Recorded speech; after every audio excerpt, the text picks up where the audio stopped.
In the bottom right from Raise Your Edge, we've got PtitDrogo.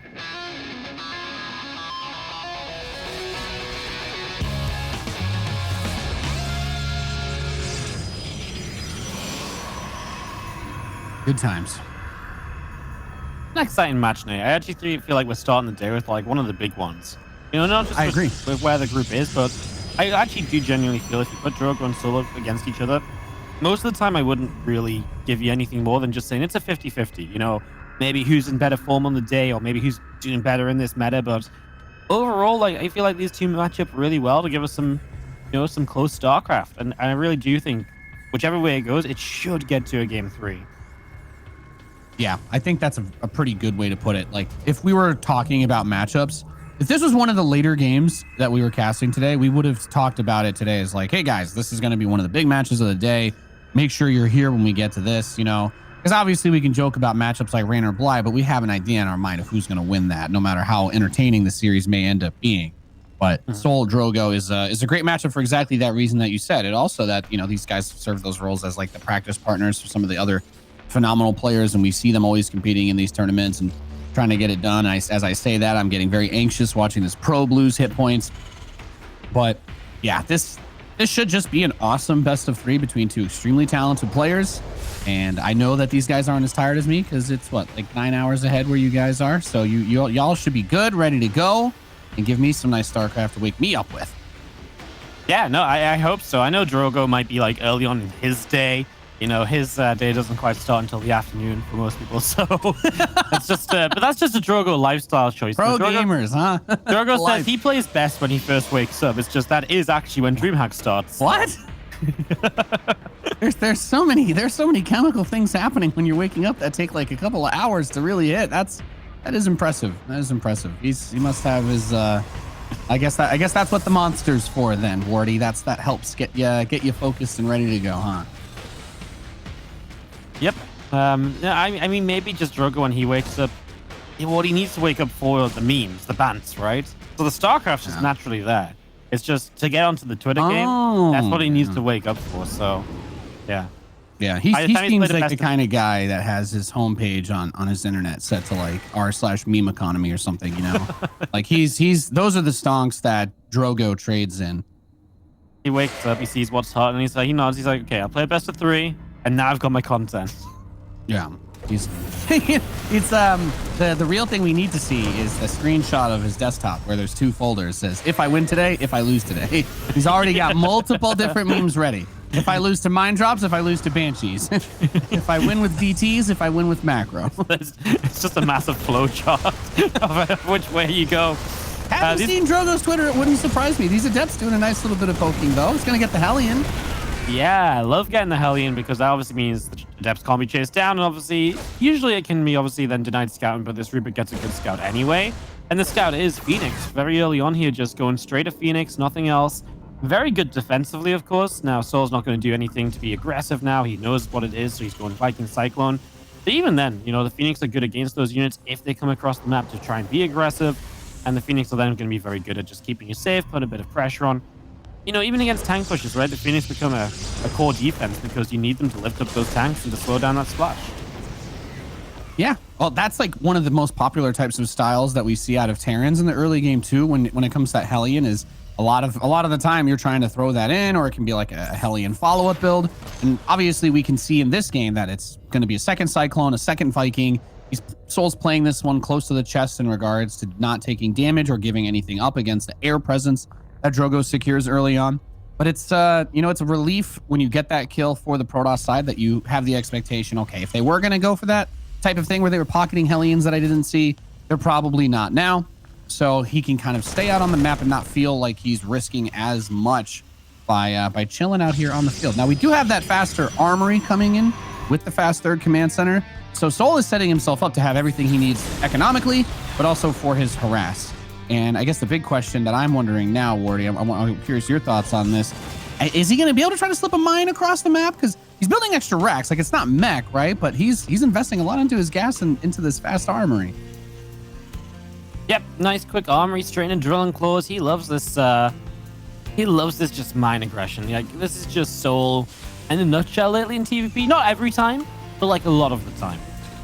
And it's dangerous, right? Because all game long, you're worrying about those Widow Mines. And even if you have the Phoenix, they are great against Widow Mine drops, but the Phoenix don't want to just sit at home and guess which direction the Widow Mine drop is coming from, right? They want to be out on the map. They want to get some lifts. They want to get rid of some SCVs. So yeah, it's a kind of a frustrating little style to play against, and we'll see how well souL can put it to use. Yeah, 4 Phoenix out on the map isn't really a terrifying number. The follow-up you're always going to be thinking about against the bio player with this type of build is obviously Marines are going to be something to be concerned about.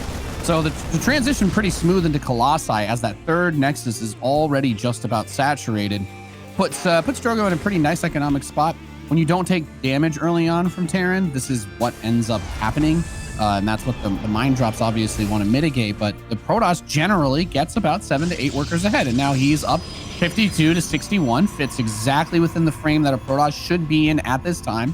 And this is why we always talk about the Terran strategies revolving around these early game based aggression, is you want to slow down that economy, because some Protoss players will try to use that faster third to leverage it into a big timing to knock the Terran off of their third, or just take a slightly earlier fourth and then try to contain the Terran on 3 bases. But we'll have to see if souL can find the opportunity to get in. He's playing pretty greedy himself, just immediately flies the third CC out, maybe recognizing, hey, it's going to be hard to get anything done. I recognize that because of the Phoenix control and the respect he has for Drogo's control of those Phoenix. So we kind of end up with, well, frankly speaking, Wardy, it's been a pretty passive start to this one. Yeah, it has. There's a couple of adepts early, and since then, really not much else. And it's funny because it's passive. Well, they're all set up to be aggressive, right? The Phoenix are there to go and attack. Yeah. The Widow Mines are ready to go, but neither of them want to end up, the Phoenix don't want to be out of position. The Widow Mines don't want to fly into Phoenix. So I just left here kind of waiting for the next step of the game, which is going to be a 4th base. It's going to be a Ghost Academy. We are going to set up into something that just goes into that kind of mid into like later game transition already. Even you start thinking about second tech choices as the Protoss player. What splash damage are you going to, are you going to use to complement this army? Right now, it's just Archons. Do we move into Storm? Do we think about Disruptors? Obviously, from the Terran, you get up those Ghosts. You get a 4th base, maybe Liberators. Obviously, depends a lot on what the Protoss wants to do, but we do finally have a Widow Mine drop that's going to make the main base, Nate. Yeah, it looked like the Phoenix were on their way back to catch it, and he moved the Cyclones and Vikings to try to intercept those, but the medevac makes it in. 11 probes killed. I mean, the value of killing them at this point versus a few minutes earlier, right? It's a little bit less, but it is still a nice amount of damage, because now you don't have as much of that pressure to try and even out the economy. The second wave hits that natural. Okay, well, I take it all back now. You're basically telling Drogo, you put a gun to the Protoss' head and you've said, you're going to have to fight me right now, or this is only going to get worse. Look at that mine reposition above the mineral line of the 3rd base. Beautiful. Oh no. And Bing! You know what as well? Those probes are like super choked up because it's like the shield battery's building there, or the cannon's building there as well. It's painful. I mean, this push right now is scary. 3 Colossi, a bunch of Archons. Your defense against this, well, double bunker tank is obviously good. It's just you don't have anything to immediately help shut down the Colossus. So it's a little scary. souL is kind of hanging on in there. But look at how much defense he's needed to just even get close to holding this off. But I think he's there now, right? These Vikings will eventually get rid of the Colossi. Even still, 15 SCVs lost. You see a couple of He's still up. Popping in. Yeah, the mine's detonated again. He's still at almost double the economy of his opponent, but this kind of comes back to what you were saying, is he needs to reach a position where he can actually hold this attack. He needs to get the Protoss off of him. He needs to stop bleeding out the economy, and you need to be really careful in these little situations, because even that orbital command, which could be very easily lifted right now, is getting targeted quite hard. And if you lose one of your command centers like that and you're down to just 2 bases or 1 base, then your SCV count doesn't matter, because the Protoss still has 4 Nexi that they can split that lower amount of probes around to try and bring the economy back. But just a 10 worker difference at the end of the day from this point. He did have the 4th command center canceled, but I guess he's just going to tap out. Drogo. Yeah. How do you feel about that? It was that over, I guess? He has 7 army supply, Nate, against 71. Okay, yeah, that'll do it. That'll do it. Yeah, no, he just lost the entire army trying to attack in. I don't disagree that he needs to attack in, right? He's losing a lot of economy. souL's getting into a really good spot. It's the time to fight. Like, souL didn't have the tech to really fight Colossi. He was not really quite on a great ghost count yet. But the tank, the bunkers, all of that came into play. And in the end, it's just about good enough of a hull to get a GG out of Drogo with that economy damage that he'd done. Yeah, I think the most interesting thing about the way that game pans out is just the interaction with the harass at the end. The first opportunity that the time that the Phoenix went to go kill SCVs in the natural, that's exactly when when souL says, okay, now I'm going to move the medevacs in. Now I'm going to try to get the mine drops going. And he's able to do that. The Phoenix don't catch the medevac. And that's, yeah, even though there wasn't a great answer to the Colossi, it really just boils down to, can you stop the Protoss attack and have anything left over, right? Because obviously you can do a lot of damage with the Colossi, but when you get knocked down to 30 some probes, sure, you can rebuild them, but if you have no army, like, yeah, the counterattack's gonna kill you. Unless you somehow teleport out like 7 disruptors because, yeah, I don't know, you're cheating, I guess. That's not really possible. I don't even think if you were, you could do that. Yeah, it's you're touching the realm of impossibility there. I mean, this is it just flew out of control. We talked about it. It was such a passive game, and then all of a sudden, Drogo's lost 30 workers, and he's just like, well, cool. Just nothing happened. Now I've got half the economy I used to have. Great. Kind of a tough one. You know what's kind of tough as well for Drogo is we go into Jagannatha for map 2, and I immediately just think souL's going to Widow Mine drop again because this map's got dead airspace. It's a big map as well, right? So like one of the things you want to do is you want to slow the Protoss down, and it's like the best way to slow Protoss down if you just keep on Widow Mine dropping a few probes every single time for a very low cost of your own. To me, I think that's like the ideal scenario for souL in terms of, you know, getting set up here and being able to get something done. So yeah, I wouldn't be surprised if we see a game 2 that looks very similar from souL's end. Obviously, really, that depends on if Drogo wants to play the same as well, because souL might also have to make some adjustments. Yeah, the most funny thing about Terran versus Protoss to me is that we were in this phase where people are like, I'm going to do a not super committed mine drop every game. And that was like basic standard TVP. Protoss players were like, okay, we're going to start building cannons, and now we're tired of this crap. Terrans go into Hellion drops, start doing other stuff. Protoss eventually figures that out. And Terrans now back at the drawing board have been like, they look at TY and they're like, well, apparently we just need to drop more mines. You know, we have to raise the ante. We get the armory, and we just say we're going to drop mines regardless of whether or not you have cannons, and just put them in good spots. And weirdly enough, despite having detection, that's what ended up breaking Drogo's back. Was not even the first shot. That certainly hurt. He was only down like 8 workers after it. But the second wave of volleys that comes in is what really just like, you're like, oh my God, I have cannons. Like, why isn't this working? You don't usually leave the same amount of units behind to defend against mine drops when you make the investment into cannons, because a reason why you're doing that is so you don't have to worry about the mines. I just love that Widow Mine on the high ground. It's just like, oh, you're building a cannon there. It's just like, well, you know what? That actually helps me out because now your probes are like clumping up more on the minerals to walk past this cannon. It's like, you know, that cannon's going to save you soon, but not yet. Right now, it's going to hurt. And then obviously, cannon didn't even have high ground vision. So you got twisted mind, Wardy, and I love it. I just like seeing probes die. What can I say? That's true. Probe death animation is one of my, it's not anything against Protoss players, but guys, when SCVs die, it's like, oh, my toaster fell apart. When a drone dies, it's like, oh, I cut a steak in half. But when a probe dies, it's like you put your phone in the microwave because you read an online post that says it will charge it, and it explodes. It's just this pop sound of like a lithium explosion. And you're like, yes, that's not what you're supposed to do. Do not put your phone in the microwave. Do not put your phone in the microwave. I'm sure there's some memes to be made about that. If anyone can make them, it would be our red Protoss bottom left. PtitDrogo.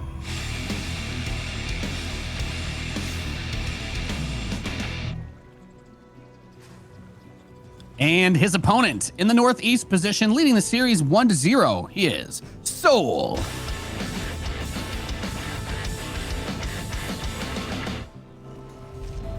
I like the tracks. I like the intro tracks. I was hearing that they got to hook up with even more variety of them going into this season because of how many memes and jokes we made about them last season. So, ladies and gentlemen, that's just another reminder that if you do believe in something and you love it, you can have an impact on the things that you care about. You just keep, if we just keep mentioning the intro track every other series, who knows what we'll have by next year, Nate?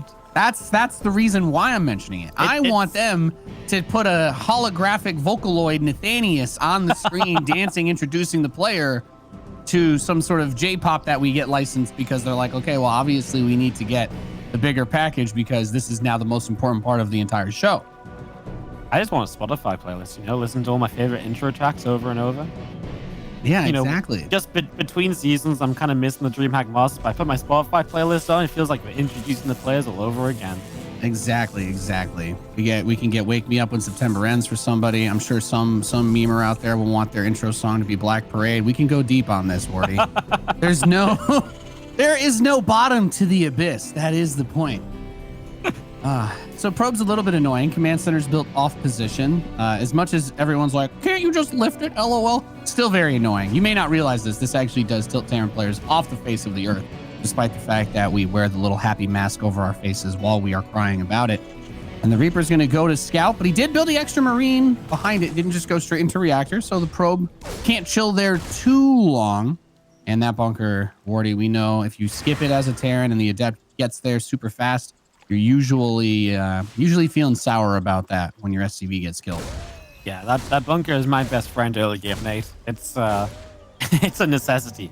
You just do not want to go without that. It just makes your life so much more difficult. If you feel like you can, if you can get away with it, then great. But a lot of the time, it's just not worth skipping it. 100 minerals. That's the thing, though. 100 minerals does sink into that Terran build order a little bit, so it's amazing if you can skip it. But I mean, well, look at that. Everything else, yeah, it's gets up right now. He built the bunker, and he gets his command center delayed anyway. I mean, there is no justice in this world, Wardy. I mean, if there's no bunker, it'd be even more delayed because this SCV would be dead as well. Okay, that's this true. SCV would be dead anyway. Well, there you go. So what are we fighting for? Why are we still here? Why are we building bunkers? Well, the bunker looked cool at least, you know. We'll say that much. The bunker had a job. It just didn't do its job. Yeah, that's true. That's a very good point. The funny thing about it is we always talk about how the bunker needs to be next to the command center, but then you're like, well, when the command center is out of position, the bunker effectively ends up being pretty far away from where you actually want it to be because it's not zone. It doesn't zone anything out when it was, because now it's far away from it again. Look at this. Look at this wonderful analysis we get to bring to early game TVP, Wardy. Don't worry, guys. We're not missing anything. It's the same build setup as last time. Cyclone Viking against Phoenix. Nothing wild's happening. Yeah, no, it's exactly the same as the last game, which is great because I really felt like we didn't get enough of that first 6 minutes of the last game, Nate, where we just sat there powering up like it was 7 episodes of Dragon Ball Z. Yeah. There were 7 episodes of Dragon Ball Z, but then the fight actually didn't last for like 10 more episodes after that. It was actually just like, you know, we dropped some mines and then the bad guy disappeared. It was like, shit, what? Like, when did that happen? That's it. He's just dead. And look at that result. Uthermal 1-0 against souL here. Over on the B stream, I'm sure they're doing a great job of casting some epic TVC action. Oh, yeah. Oh, yeah. I wonder if they both sat there and chilled for the first 10 minutes as well. So one pylon does not block a Reaper from going up there, guys, in case anybody was curious. So Drogo is going to get scouted out. He sees a tremendous number of Adepts. And Wardy, if I'm a Terran player and I see my opponent building this many Adepts, there are only 2 things in my mind. Either A, I need to wall off the front of my natural because my opponent's going to try to drown me in them. Or B, there's likely to be some sort of warp prism-based shenanigans afoot. Like Phoenix Adept you can do some stuff with, but if Drogo doesn't try to do anything with the Adepts, I will end up scratching my head at this because, well, let's face it, past like the 8-9 minute mark, once Terran gets a decent amount of army with Stim, Adepts kind of just suck. Yeah. No, I'm kind of with you, man. Like, it's way more Adepts than what you would usually build, and like they're gonna do something. Like they're gonna shade in. He's coming. I mean, it's 5 Adepts. They have no upgrades. The Phoenix aren't here. Like. It's not enough to be scary, and it's also too much to be like, oh, I'm just chilling, you know?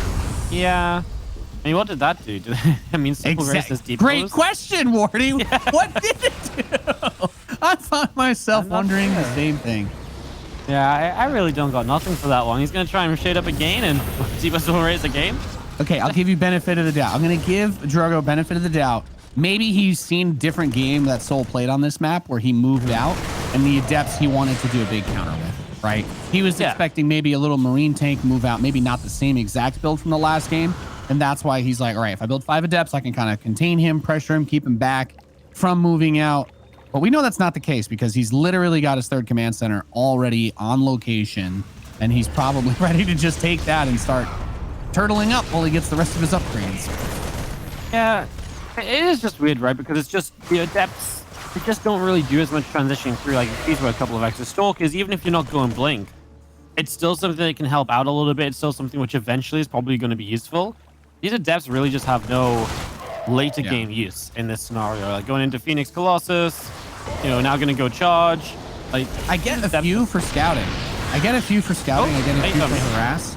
Oh, I take some big tank shots there. But when you go above like the scouting / light poke number, but without like fully committing to it, it's like picking up 7 packets of sugar when you get coffee when you only intend to use 2 of them. It's like what exactly was the game plan here?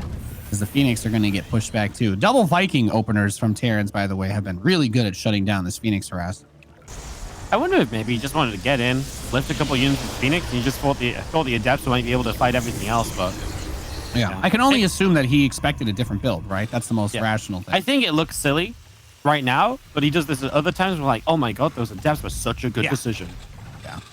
What I'm trying to say, I guess, is that as much as we poke fun at it, I think there's a different scenario that he had this set up for, because Drogo is... maybe that's one of those problems of being too smart, right? Like maybe his brain has so many wrinkles in it that it was hard for him to do the normal thing because he couldn't not take into consideration what souL has done on this map before. There you go. Drogo's actually too smart sometimes to do the most efficient build. Oh, this mine drop could be terrifying though. Yep, he does have drilling claws, remember, so you got to react to this super quickly. I think he's going to blow up a stalker there. I mean, that's not a bad start, and he might just get his Widowmine burrowed, and okay, nice Phoenix there. I mean, that was the only way you're going to save that, though, right? Because otherwise, you're going to have to run those probes. That's impressive still, though. Like, it's hard to do that when drilling claws is done to get that. Yeah. You have like, what, a frame or two for the Phoenix to lift it? And if you have any lag, yeah, you're dead, right? So... That's a nice little maneuver there. And he's set up to do a big attack just like last game. Except, Wardy, this time he's not going to lose 40 probes behind it.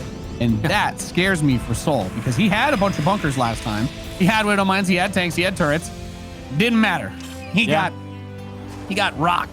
But he doesn't have the same backstab potential. And that scares me. How is he going to stop this?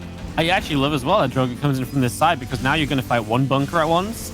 Everything's set up for him to come from the acceleration zone. He's not set up for him to come from the upper left. Let's see what these Widow Mines can do. A couple are going to burrow up. Okay, this way he starts losing those probes with that. And here's just in case we were missing that last game a little bit too much. We've got 40 probe kills, and now we're going to go in. And these Zealots going to start by going to the natural. I don't actually know if I like that. Well, as long as Drogo can avoid the dreaded 7 versus 70 army supply while he loses all of his workers, I think that there's still an opportunity, but he has to pull back. This was a really good adjustment by souL. The way that he lifted the mines to prevent the single zealots from baiting the shots out. Yep. Kind of keeping that kinetic energy stored, ready to rock and roll. But how did he? I don't know how he managed to slip that other mine in. He's good. He's good at that. No, he's it's just scary though, right? Because it means at any moment you can just lose a mineral line. And that's what's so powerful about having drilling claws. Now he's going to drop 3 Medivacs down, and I don't mind that either, because he's got a pretty good defensive setup. It's only gotten better with these Liberators. Yeah, you maybe have to pull these SCVs away a little bit, but you're about a triple drop on the bottom of the map, and Drogo has nothing there. So 3 drops come in, instantly force a recall. Cool. He's going to lift up, get out, and now you're not under pressure on your third base any longer. There you go. Softened up a couple of probes, the cannon. Another cannon does finish, and the Phoenix make this a little awkward. It's just the one Phoenix, actually, so maybe he can get away. Archon interception, meh. And as we were just seeing as well, the Viking tells the Warp Prism, you should probably step off, brother. Actually, the Warp Prism is going to stay there and die, even though it has the speed upgrade. 11 probes just went down to a couple of Widow Mines, so once again, Drogo is doing the lose all your worker build. And it's obviously not as bad yet. Oh, bait into some Widow Mines over here. Ow. He realized. Too fast, too furious. Yeah. That would have been cool, though. That was always the biggest fear. It's like, oh, you get creep and the speed zone. And then, like, as long as the unit keeps moving, the 2.5 seconds to lock on for the mine will never be satisfied. Yeah. I'm pretty sure Zerglings with creep teleport through those acceleration zones. They go in one side, they come out the other. Oh, yeah. It's like how the Flash beat that guy who could teleport in a race. Good times. Good times, Wardy. Hey, nice EMP is going to soften up those Archons. There is no shield battery coverage on this 4th base, so it's a great place for souL to fight, because you just don't have the usual defensive setup that you would usually have on bases. He blinks in, but the tank coverage is really good, giving a lot of damage to those Stalkers. Obviously, the Colossi are doing decent damage from the back. A Disruptor kind of misses, in all honesty. Another shot coming through. This one does connect a bit better, but even still, Nate, there's a decent amount of bio left to finish off that Nexus, and souL can lift up and get out of there. And I think just taking the 4th base down is a big enough win for souL right now. That was massive. He's got another wave of units moving across too. So while the Colossi can go up the ramp to deal with that, this little Marine Marauder contingent will try to poke the Stalkers. He's going to get one more Colossus kill and another one. Oh my God. Well, I think you try to send some of those medevacs home. If you want to keep 1 or 2 back to harass, that's fine. But 5 medevacs for 1 of them with units is a bit risky. I think in this situation, if you're souL, now you want to just kind of gather your strength and get ready for one more big attack, because everything here is kind of coming up aces for him at this point. Yeah, he's winning every fight that happens, right? Like, even if his army gets cleaned out, he's picked off a very important base, right? That's what happened on this 4th. And defensively, it was in that sort of, vein as well. Yeah, everything is, you're right, coming up aces. And, 2-2 against 1-1 for a few more seconds. Won't get any extra use out of that, but he makes the fusion core, and souL gets ready just in case this goes even longer, right? He's going to get fusion, so he's going to get Liberator range. He's just going to be prepared just in case he can't quite find a killing blow, which is totally possible fighting into a defensive Protoss sometimes. Yeah, that's it's a smart move, right? It's like there's no reason to give up opportunities to close the game out just because you think you're far enough ahead that it doesn't matter, right? Being responsible means getting the upgrades that you know you would need if you're going into this late game on an even footing. And that should make this a little bit less difficult for him to eventually close out. It's going to take a play or 2 on the part of Drogo to win this, since we talk about Protoss is supposed to be about a base ahead of Terran in these days. They get that 3rd way earlier. They get the 4th way earlier. You kind of deal with the mine drops, and if you don't take a lot of damage, you end up with a big army. But if the Terran gets that 4th so much faster setup, and now the 5th, you're going to be drowning in Liberators and mine drops or actually, it doesn't even need to be mines anymore. You just be getting doom dropped on both sides of the map at the same time if the Terran runs away with this much money. Yeah, I want to bring it back to losing that Warp Prism. Because if he had that Warp Prism still alive, souL cannot commit around the map as he has been doing. And because he's been putting so much pressure on since that Warp Prism went down, Drogo just did not find a chance to rebuild it. So he's just had zero pressure to come onto the map. And that just means he's, souL, he's just playing souL's game. And we know how powerful just a Warping of Zealots can be. So I would have loved to see maybe a sneak in of another Prism rebuild. Yeah. And I love that you bring that up, because that goes back to that recall where you're like, oh, he dropped 3 medevacs, didn't kill anything. Oh, he forced a recall. While that happened, the Warp Prism was AFK and 1 Viking killed it, even though he had Prism speed. Like a Prism with speed moves like twice as fast as a Viking. So it should never be able to kill it. That's the reaction caused by souL bringing that pressure, by forcing his opponent to divert his attention, to look in other areas of the map, which, as you pointed out before this map even started, Gigantha is a massive map. So there's a huge amount of space and distance that you need to cover when you're dealing with these types of plays. And that makes recall more valuable on this map than most others. Yeah, no, it's you need it really as the Protoss player, right? Because otherwise you would just never be able to leave your base at this point. Because that's how it was before they added recall. Yeah, the orbital.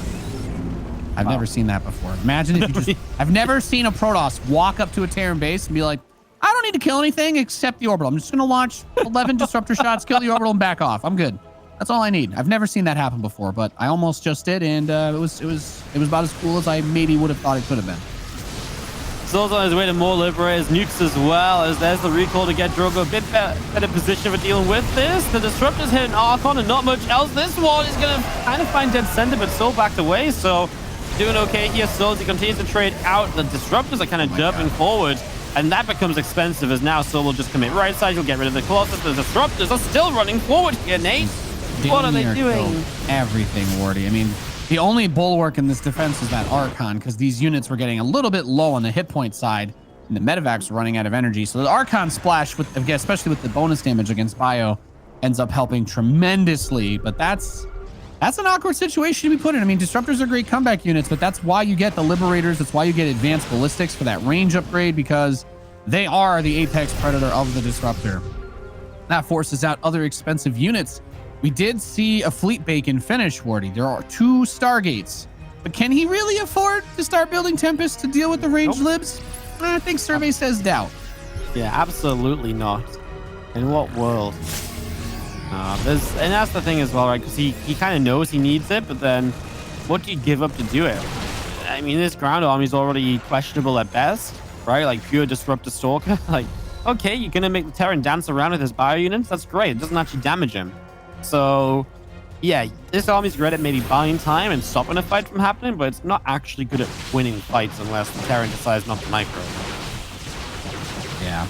So, gonna push back the command center on the west side, but he still has the northwest corner base. And one of the other things I think that makes this map nice for Terran is the corner base is so choked off. It's a lot easier to prevent like a big spread of zealots or something from coming in against a planetary if you use that for your defense. So it's quite an easy position to take care of. I don't think losing that CC is too big of a deal. Economically, it's been phenomenal for him. The nuke does not really hit pay dirt. The probes were saved on the west side for Drogo, but he gets the cancel on the southeast, and he's really been all over the place, which, as we've talked about, the size of this map, still very impressive. That is a lot of disruptors, though. It is. I still stand by the idea of what do they really do? Oh my God, Thor's gonna go for it! Got no idea what's happening, Nate! I think someone... He's like, you can take half my army, you Protoss bastard, but I'll take every damn disruptor in this game. And unfortunately, there's only one race that usually wins when most of their army is the basic unit, Wardy, and that is the Terran. So back to double production on the disruptors. It's going to take a little bit of time to get those great balls of fire revved up and ready to go again. Oh, I like to think the bio units call that the disruptor lottery. You all just stim in and see which ones hit and which ones don't. Like, sir, there are 13 units here that can kill our entire army in one volley. Just kill them before they detonate, guys. It's no problem. There are 13 of them, sir. Just go. It's fine. Oh, beautiful hit. That hit is good. Is this turning around for Drogo a little bit? Maybe. Just imagine you're the Marauder next to that clump that didn't die, and you're like, yes, we can do this, guys. Guys, this is like, all their all in pieces all over the floor. Well, this didn't go quite according to plan. A little bit of the Zap Brannigan strategy there, maybe, Wardy. The problem is it's only 2 disruptors right now, and that's got me a bit worried. I mean, in theory, soul's got the money in the economy to rebuild back up off of this, because it's not like he needs like a lot of fancy stuff to really deal with this. He is going to start losing that orbital. I mean, this is where disruptors are kind of powerful, where you can push the bio away from somewhere they need to be. Okay, Drogo gets a 5th base start bottom right. I mean, is this the first step towards stabilizing? Perhaps it is. All I'm gonna say is thus far this series has definitely been delivering, Wardy. I'm enjoying watching this. This is they're dancing on the edge of a knife. This is it's a shirtless fist fight on top of Metal Gear right now, and I'm all for it. Disruptor shots keep on coming. There's a little squad that's going to start firing down those disruptors. He's getting a few of them. The stalker count is actually getting hit hard by Liberators, and it is not enough.